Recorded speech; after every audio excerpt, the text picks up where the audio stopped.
मध्ये झालेला अपघात हा अत्यंत दुर्दैवी आहे।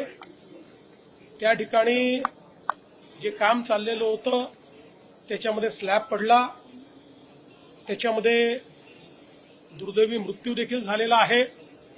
त्यांच्या परिवारासोबत आमच्या प्रार्थना आहेत। जे जखमी आहेत त्यांना ऍडमिट करण्यात आलेलं आहे।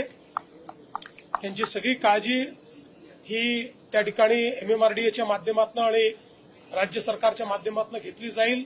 हा जो संपूर्ण प्रकार त्या ठिकाणी झालेला आहे यामध्ये जी काळजी घेणं आवश्यक होतं ती घेतली आहे की नाही याची चौकशी केली जाईल। अर्थातच ती घेतली असती तर कदाचित अशी परिस्थिती आली नसती।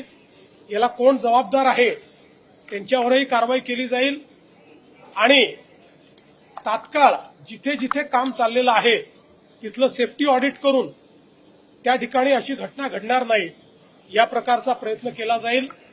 मृतकांच्या परिवाराला शासनाच्या वतीनं मदत केली।